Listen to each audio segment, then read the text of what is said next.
Hey everybody, it's me, Haidia. I just wanted to video record this recording to say, this video blog, to say thank you to everyone who tuned in Friday. You guys had Twitter going crazy, you had Facebook going crazy, you had my Instagram going crazy. So for that, I have to say thank you. Um, I was very overwhelmed. I don't know if you guys read the blog before this, but last year was a really trying year. I had a lot of projects that I created, I thought of, that I was trying to get off the ground. Because I kind of want to be the CEO of me, and I want to take my activism to bigger platforms. And it was really hard to get sponsoring or get funding because HIV is not the AIDS disease anymore. And when I found out that I was one of the most requested updates for Where Are They Now, I was shocked, I was overwhelmed, and I was just excited. And your guys' support, it motivated me, it has inspired me to keep going. One of the things that wasn't mentioned, one of the projects that I'm working on is with Until There's a Cure. Until There's a Cure is a nonprofit organization.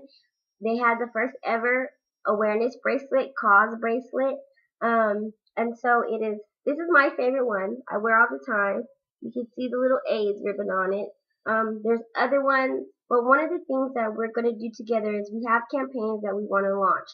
We have certain public figures and celebrities who are going to come in, and it's going to be geared towards young people, and we're going to bring awareness through fashion. And so what I decided to do, since I couldn't find sponsors before, because we have to put on the photo shoots and bring the celebrities out, so we're raising money. So if you go to Until There's a Cure and buy a bracelet, doesn't have to be this bracelet, any bracelet, but they're going to donate 25% to me, and what I'm going to do with that 25% is half is going to go to funding for the shoots, and the other I'm going to keep for maintaining my daily living and also save so I can start my nonprofit and my corporation. So the link is on my website, HaidiaBroadbent.com, or you can go to until.org. And again, you have to put my name in, very important when you're buying the bracelets. You have to list me as a beneficiary or who you refer to. So you have to type my name in, Haidia, Hydeia. What else? There was so much. That interview was like 20 to 30 minutes. It was done in my bathroom. Surprise! The cameraman couldn't shoot off all white, and so I happened to have a black shower curtain, and so that was done in my bathroom. I was so nervous about it. There was so much that I devolved during that interview. I really wanted to be open because I am about to be 30. I'm a woman. I've gone through so much. It was very important for me to talk about dealing with low self-esteem, dealing with depression for two reasons. One, and kind of the negative relationship. I used two examples of relationships, a good one and a bad one, but the bad one was used. That's fine. Oh, my neck. What was I saying? Sorry guys, this cold is kicking my butt. Um, oh yes. Why I wanted to talk about having low self-esteem and depression. You know, becoming a woman as a youth, I was just kind of like, don't do this, don't do that. And so now growing up and having life experiences and, being in relationships, I can kind of relate and understand why women sometimes we make the choices that we make in relationships when we don't know our worth, when we don't know that we're queens. And so it helps me to go into the platform that I want to go into in 2014, which is empowering, addressing the low self-esteem and depression, or low self-esteem, or not knowing your self-worth. For young girls, I want to build them up and give them the tools so that they won't make the same mistakes that we made in relationships, so we can teach them how to love themselves.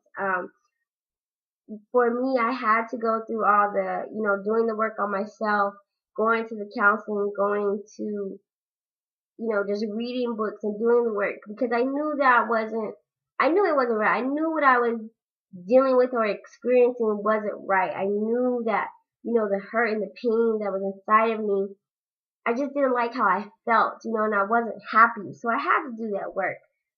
And it's also important for people who have HIV or AIDS for me to talk about having someone who wanted to treat me like crap because of my status, because I think sometimes we ourselves, when we learn our status, we become depressed, we feel like the world is over, and we do, take a lot from people because we feel that are not we're not lovable.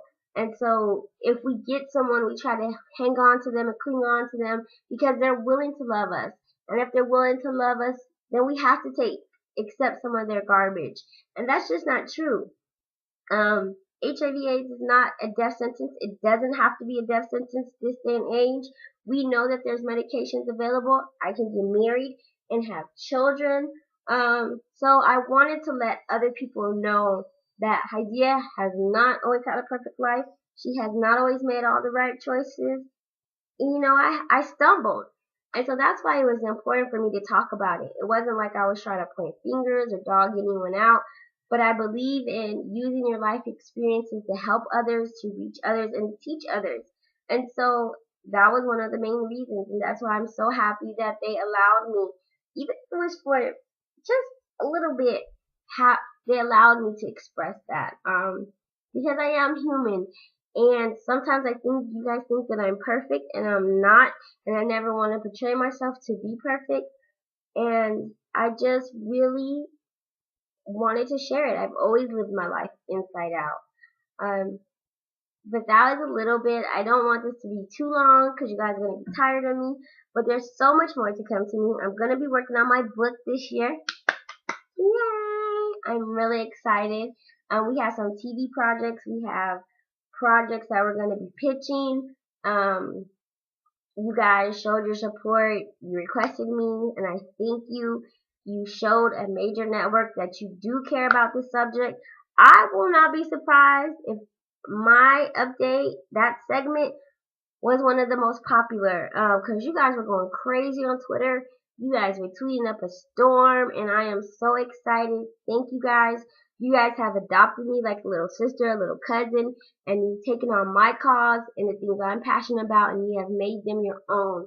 And for that, I am indebted. I am grateful. I feel like thank you does not express how I feel. But I'm going to let you guys go. Remember, if you would like to support me some more, please go to untilthere'sacure.org. Buy the bracelet, even if you can't buy this one, because this one's kind of expensive. Anything can help.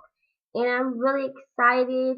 And if you're a company and you want to sponsor, send me an email, because we need help getting these projects off the ground. HIV/AIDS is not a disease, but that doesn't mean that I'm going to stop talking about it anytime soon. Thank you. I'm about to go get in bed and go to sleep because my body is killing me. But thank you.